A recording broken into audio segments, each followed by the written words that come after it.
am a police.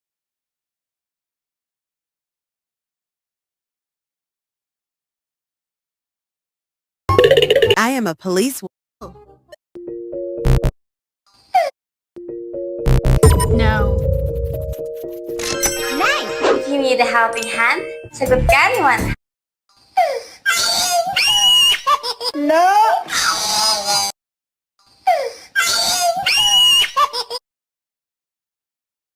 Ang dami ko nang hiniraman pero wala daw sila extra. Need na need ko pa naman para sa operasyon ni Lola. Need a helping hand? Sagot ka ni One Hand. One hand? Paano ba mag-apply dyan? Madali lang. With just one valid ID, pwede ka na makahiram ng up to 50,000 pesos.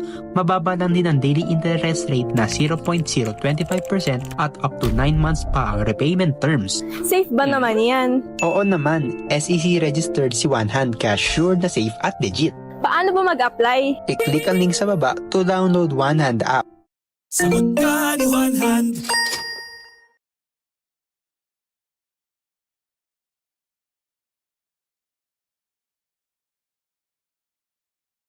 Find the most popular international flights on trip.com.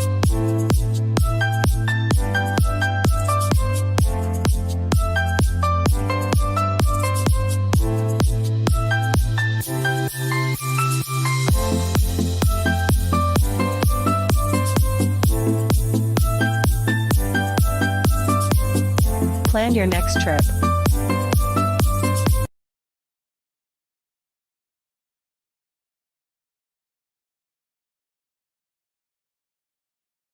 Nagpunta sa may Malacanang, nagpunta sa may Comelec. So, pwede targeted surveillance yung ginagawa ng mga to. Aba, seryoso nga ito kung ganon. So, ang ibig ba sabihin, kung nakukuha na niya yung the number, identity ng isang cellphone, maa-access ba niya, kagaya nung nabanggit mo kanina, yung mga passwords, at pati na yung mga photos, etc. At mga ano ito, name and password for Contact bank number. accounts. Oo, tama.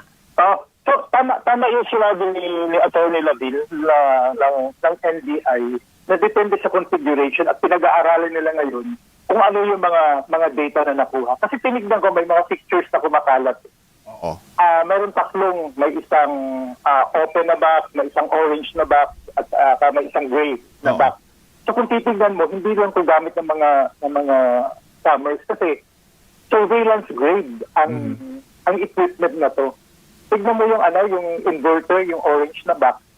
Kung nakita niyo yung picture, yung orange na box, 3,000 watts yung capacity ng inverter.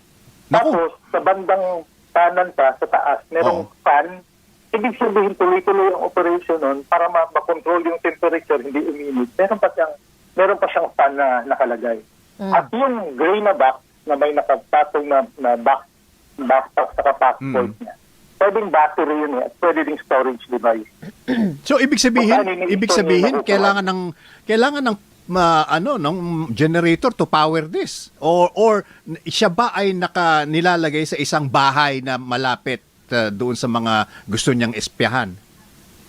Hindi, siya pa lang capable na siya na hindi niya kailangan ng kahit generator. so mobile. Kasi napakalaking inverter. Talaga? Kasi yung orange na box inverter yun, nanggagaling ang power sa kotse, pinapasa dun sa inverter niya. Oo. Ang inverter niya yun, ano siya ha? Ang tawag sa kanya ay pure sine technology ang gamit na pwede talagang gamitin pang malalaking maraming computer o maraming itatakbo niya. Dun sa device na yun. Sine wave inverter yun, pure sine wave inverter. Ibig sabihin nun, ang power na makukuha niya doon, para yung power sa bahay mo, doon kalinis yung power na makukuha mo para maprotektahan yung mga sensitive equipment mo. At yung equipment niya na na-confirm ng NBI, talagang IMSI catcher. So, itong IMSI catcher na ito, is this out in public markets para mabili ng kung sino lang? Kasi naalala ko, nakwento ni Sir Pete before, inoferan siya, di ba, ng IMSI years ago na kung gusto niyang Ito yung bilhin. laptop na parang emergency broadcast Oo. na lahat na within a 2-kilometer radius. Oo. Ngayon, Tito Rita, pag nag-search ka sa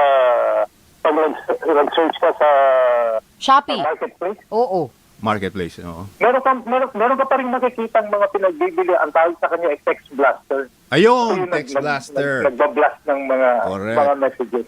Oo. Pero may legit kasing gamit to.